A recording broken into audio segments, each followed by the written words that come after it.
بسم الله الرحمن الرحيم. الحمد لله نحمده ونستعينه ونستهديه ونستغفره ونعوذ بالله من شرور أنفسنا ومن سيئات أعمالنا من يهده الله فلا مضل له ومن يضلل فلا هادي له. وأصلي وأسلم صلاة وسلاما يليقان بإمام الأنبياء وخاتم المرسلين سيدنا محمد صلى الله عليه وعلى آله وسلم تسليما كثيرا. J'invite toute la planète à méditer sur la vie de Muhammad sallallahu alayhi wa sallam. Parce que dans la vie de Muhammad sallallahu alayhi wa sallam, il y a le remède à tous les maux, avec X, les maux du monde. Je ferme la parenthèse et je voulais intituler cette intervention « L'argent n'a pas de religion ». L'argent n'a pas de religion. Toute autre chose a une religion, mais l'argent n'a pas de religion. Qu'est-ce qu'il dit lui? Ah oui, logique. On entend en ce moment, depuis quelques mois maintenant, ou même depuis une année ou deux à peu près, cette idée qui est née de la crise financière et économique mondiale, qui n'a pas fini de déstabiliser le monde, et croyez-moi qu'elle va surtout détruire la vie des pauvres malheureusement, et les riches, l'origine de ces malheurs, en sortiront indemnes, comme d'habitude. Mais que Allah guide l'humanité. Et le monde qui a été défié par son éloignement des préceptes d'Allah subhanahu wa ta'ala, et qu'aujourd'hui paye, il va payer très très cher, il est en train de payer très très très cher les pots cassés de la crise mondiale financière, se rappelle, comme par enchantement, comme par hasard, comme par destin, le hasard n'existe pas, comme on sait. Le hasard, comme je vous ai dit dans une autre intervention, suit des lois extraordinairement compliquées. Comme par destin, il se rappelle que dans la religion musulmane, il y a la base du salut financier du monde. Cette religion qui a été combattue partout, tout le temps, depuis quelques siècles maintenant, montre aujourd'hui au monde que la solution et le salut passent par les trésors que l'islam a dit par rapport à l'argent et par rapport à la finance. Mais le prisme que je voulais étudier, analyser dans cette intervention, c'est les filles, on les voit par le prisme de la religion. Les filles, le hijab, la burqa, le niqab. Les musulmans, dans tout ce qu'ils font, les pauvres, dans les pays aujourd'hui non musulmans, et musulmans, n'oubliez pas, ne soyez pas لا يجرمنكم شنآن قوم أن تعدلوا لا يجرمنكم شنآن قوم أن تعدلوا. Même des gens qui vous font mal, qui sont injustes avec vous, ils ne doivent pas vous empêcher à être justes. Nous devons être justes.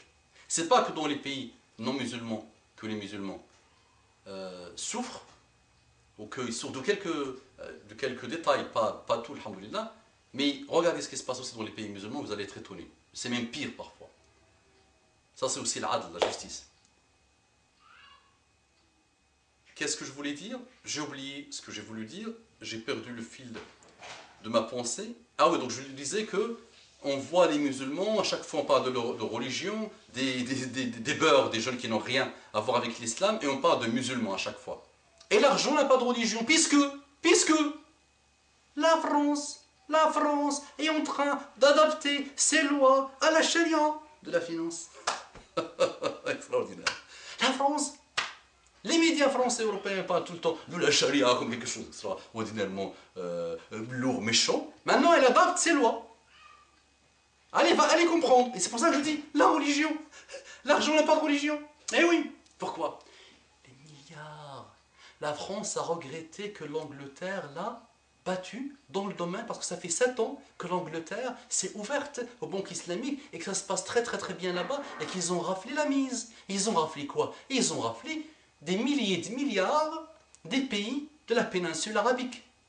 Et les réserves d'argent des musulmans, parce que tous les musulmans maintenant de l'Angleterre ont mis leur argent dans ces banques. Et aujourd'hui, nous sommes en train d'adopter, étudier, taper finance islamique. Vous allez voir que la France est en train de finaliser tout. Elle a finalement réussi à adapter sa loi à elle, à la finance islamique. Mais puissant tout ça. Mais il faut qu'on médite sur tout ça, nous. Eh oui, le petit torchon de notre sœur, lui c'est une religion sanguinaire. Il va déstabiliser le monde. La petite minaret qui n'est pas obligatoire. Mais que les mosquées soient avec ou sans minaret, pas grave, c'est pas obligatoire. C'est pas Gassouna, c'est pas Walou. C'est juste pour embellir une mosquée. Je vous étonne en vous disant ça. Eh ben oui, c'est juste. C'est l'architecture musulmane, on appelle ça. C'est une architecture musulmane. Mais là, on parle de ça. La France est en train de récupérer l'erreur fatale de la Suisse, qui vit maintenant, elle aussi, sous le fantomas de la peur. On installe la peur, bah oui. On gave la populace de peur. Mais, monsieur, ton voisin est gentil, le barbu, gentil, très gentil. Fatima, très gentil ta voisine. Mohamed, en berbère, Mohamed. Farid, c'est lui qui t'aide à porter tes choses quand tu arrives. Ton voisin est gentil, mais il est musulman. Et il a un respect total pour toi, monsieur ou madame. Ne vis pas dans la peur. Ne vis pas dans la peur. Ne vois pas des images réductrices. Ne vois pas ça. Mais sache que tes dirigeants sont en train d'adopter leur loi. D'adopter. De shari'iser. Shari'iser. Le mot n'existe pas. De modéliser leur loi pour qu'elles s'adoptent à la charia islamique. Pourquoi? Toujours. Pour rafler la mise. Pour rafler les milliards et les milliards. Et ils regrettent, vous allez voir. Ils regrettent. Et ils sont en train de se mordre les doigts. Que l'Angleterre les a battus dans le domaine. Maintenant, ils ont fait le tour de la tour d'expérience en Angleterre. On appelle ça. Ils ont une courbe d'expérience mûre et mature. Ils l'ont maîtrisé, leur courbe d'expérience, dans le domaine de la finance islamique. 7 ans. Ils ont battu 7 ans. Qu'est-ce que la France va faire par rapport à 7 ans de satanie? Eh oui. Mais le petit torchon qu'une femme met sur sa tête, donc un enfant ne veut pas manger le porc dans une cantine, ça déstabilise le monde. Eh oui, on islamise tout, mais on oublie d'islamiser des choses. On oublie qu'on est en train d'islamiser des choses, non? Non, là c'est la raison, Madame l'Europe. C'est la raison. Là on réfléchit.